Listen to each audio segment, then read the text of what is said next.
Hi, are you interested in adding some extra parts on your Sprinter chassis or mobile home in general? When was the last time you crawled under and actually took a look, see what's in the way, see what's going to be compatible for your coach? Today, that's what we're going to target on with the Sprinter 3500 chassis. We're going to take a look underneath and see what'll work and what won't work. Tech Time Tuesday. As you can see, we're here underneath a Sprinter 3500 chassis.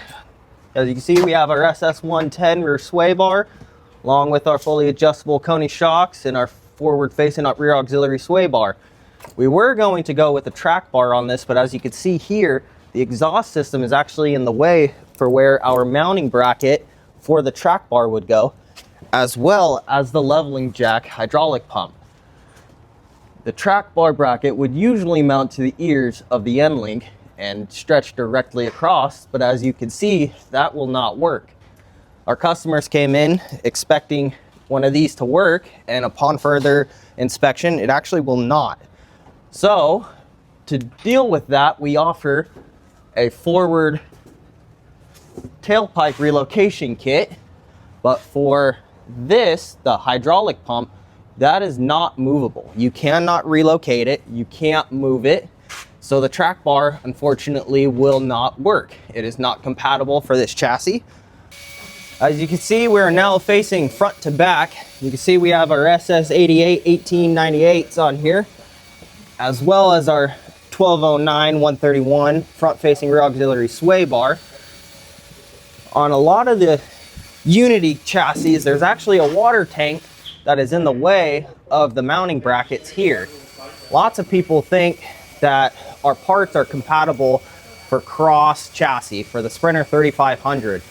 But as you can tell from the rear, the track bar will not work, but that is why we went with this front-facing rear auxiliary sway bar. And as you can see, we're pretty high up off the ground here, so we're able to get under here and actually get a proper inspection. But if your coach is sitting on the ground, then I could see why you're not going to want to crawl under there and try to figure it out and see what all is going to be in the way. Before we move on, looking at further into this chassis, please remember to like and subscribe if you enjoy seeing content like this. As you can see, this is why it's important to crawl underneath your chassis every once in a while and take a look at what is up there. Because you may be interested in some parts, but it may not be compatible for your vehicle. But if you're interested, check out our website, SuperSteerParts.com, and look at our Chassis Solution Center. It gives you the availability to plug in the specs of your vehicle and allows you to see what parts are going to work on your coach. But as you can see, that is why it's very important to crawl under and take a look, because the track bar will not work on this vehicle due to the exhaust location and the hydraulic pump jack location. If you find this interesting or you like this, make sure to please like and subscribe. And until we see you next, we wish you happier and safer driving.